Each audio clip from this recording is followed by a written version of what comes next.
எல்லோருக்கும் தாடி பாலாஜியின் பணிவான வணக்கம். நேற்று ஒரு செய்தி கேள்விப்படுறது வந்து எனக்கு மனசே சரியில்லை. என்னென்னு கேட்டிங்கன்னா, நமது மாண்புமிகு தமிழக முதல்வர் அவர்கள் உடல்நலக் குறைவால் மருத்துவமனையில் சேர்த்துருக்காங்க அப்படின்னு சொல்லிட்டு கேள்விப்பட்ட உடனே உண்மையாக மனசு சரியில்லை. கூடிய விரைவில் அவர் குணமாகி வீட்டுக்கு வந்துடுவார். என்னுடைய ப்ரேயர்ஸ் எப்பயுமே இருக்கும். அதே மாதிரி வந்து அன்னியுடைய ப்ரேயர்ஸு டெஃபினட்டாக வந்துட்டு நமது சிஎம் அவர்களை குணப்படுத்தி வீட்டுக்கு கூப்பிட்டு போயிடும். என்ன ஒரு ரீசன் கேட்டிங்கன்னா, சமீபத்தில் என்ன தான் நம்ம வந்துட்டு மருத்துவமனையில் இருந்தாலும், நமக்கு ட்ரிப்ஸ் ஏறினாலும், மருத்துவர் நம்மளை பார்த்துக்கிட்டாலும், டேப்லெட்ஸ் எடுத்துக்கிட்டாலும், அதை விட அதிகமான ஒரு ரெக்கவரி ஆகி இன்றைக்கி சிஎம் வரணும்னா அதுக்கு ஒரு வழி இருக்குது. என்ன அப்படின்னு கேட்டிங்கன்னா, அவர் ஒரு நிகழ்வில் பேசிக்கும்போது சொன்னார், ஒரு ஹியூமனிட்டியாக அதை எப்படி பார்க்குறேன்னா, காலையில் நான் கண் விழித்து எந்திரிக்கும் போது நம்மவர்கள் யாராவது எதுவும் பண்ணிடக்கூடாதுன்னு எந்திரிக்கிறேன்றாரு. அப்போ அவருக்கு எவ்வளோ மன உளைச்சல் இருக்குது பாருங்கள்.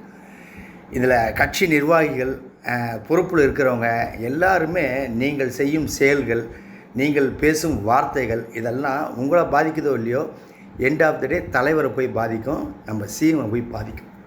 அதுக்காக தான் அவர் அந்த வார்த்தையை சொல்கிறார். தயவு செய்து இனிமேல் நீங்கள் பேசும் பேச்சிலோ இல்லை செயல்களிலோ கொஞ்சம் பார்த்து நடந்துங்க. ஏன் இதை நான் சொல்கிறேன்னா, நம்ம சிஎம்மை நம்ம தான் பொறுப்பாக பார்த்துக்க வேண்டிய கடமை எங்களை விட உங்களுக்கு அதிகமாக இருக்குது. அதுக்காக தான் அதை சொல்ல வர்றேன். இப்போ நான் சொன்னது இந்த இந்த கட்சிக்கு மட்டும் இல்லை, எல்லா கட்சிக்கும். இப்போ குறிப்பாக பார்த்திங்கன்னா, தாவேக்காலேருந்து சமீபத்தில் விளங்கின சிஸ்டர் வைஷ்ணவி அவங்க வந்துட்டு ஒரு கம்ப்ளைண்ட் ஒன்று கொடுத்துருக்காங்க தாவேக்கா தலைவர் மேலே. என்னென்னா வந்து இழிவாக பேசுகிறாங்க, கட்சியில் இருக்கிறவங்க இதாக பேசுகிறாங்க, ரொம்ப என்னை டிகிரேட் பண்ணுறாங்க, ரொம்ப பயன்படுத்தக்கூடாத வார்த்தைகள்லாம் பயன்படுத்துகிறாங்க அப்படின்னு சொல்லிட்டு. இதுக்கு ஒரே ஒரு ரீசன் தான். என்னென்னு கேட்டிங்கன்னா, இதில் தலைவர் ஒரு அறிக்கை விடணும் அப்படின்றத தாண்டி ஒரு கட்சியில் இருக்கோம், ஒரு புது கட்சி தொடங்கி இருக்குது, எந்தவித பாதிப்பும் எந்தவித அவமானமும் நம்ம கட்சிக்கோ தலைமைக்கோ தலைவருக்கோ வரக்கூடாதுன்றது பொறுப்பில் இருக்கிறவங்களுக்கு ரொம்ப முக்கியம்.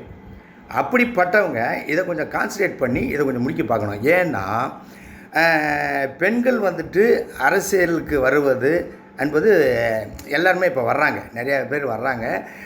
அவங்கள இழிவுபடுத்துறதுனால ஜனநாயக அரசியலில் பெண்கள் உள்ளே வர்றதுக்கு ரொம்ப குறைவாயிடும். அதை நீங்கள் பண்ணக்கூடாது. அதை தாண்டி இன்னொரு விஷயம் நான் சொல்கிறேன். இன்றைக்கி பெண்கள் பார்த்திங்கன்னா நிறைய பேர் அரசியலில் இப்போவும் பயணிச்சுக்கிட்டு இருக்கிறத நீங்கள் பார்ப்பீங்க. ஏற்கனவே இருந்தவங்க, இப்போ பயணிச்சு இருக்கிறவங்க, குறிப்பாக சொல்லணும்னா அஞ்சலி அம்மாள், அதுக்கப்புறம் வந்து மம்தா பானர்ஜி மேம், அதுக்கப்புறம் கனிமொழி மேம், ஜெயலலிதா மேம், இந்த மாதிரி நிறைய அந்த மாயாவதி மேம், இவங்களாம் இன்னும் பயணிச்சுட்டே இருக்காங்க. நீங்கள் இது பண்ணுறதுனால பெண்களுடைய இது வந்து அரசியலில் ரொம்ப குறைஞ்சிரும். அது நல்லதுக்கும் இல்லைன்னு நினைக்கிறேன் நான்.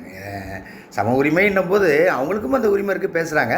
அதனால் மறுபடியும் கடைசியாக நான் சொல்லிக்கிறது, ஒரு கட்சியில் இருக்கோம், ஒரு பொறுப்பில் இருக்கோம் அப்படின்னால், இல்லை வந்துட்டு நம்ம வந்துட்டு ஒரு தொண்டனாக இருக்கோம் அப்படின்னா கூட கட்சிக்கும் தலைமைக்கும் தலைவருக்கும் என்றைக்குமே தலைவலியாக நம்ம இருந்துவிடக்கூடாது. இதுதான் என்னுடைய கடைசி பாயிண்ட்டு. மறுபடியும் சிஎம் அவர்கள் விரைவில் குணமாய் வரணும்னு என்னுடைய வேண்டுதல். தேங்க்யூ. ட்ரெண்டை ஃப்ரெண்ட் ஆக்கிக்கோங்க. தந்தி டிவியின் சப்ஸ்கிரைபர்ஸ் அண்ட் ஃபாலோவர்ஸ் குடும்பத்தில் நீங்களும் இணையுங்க.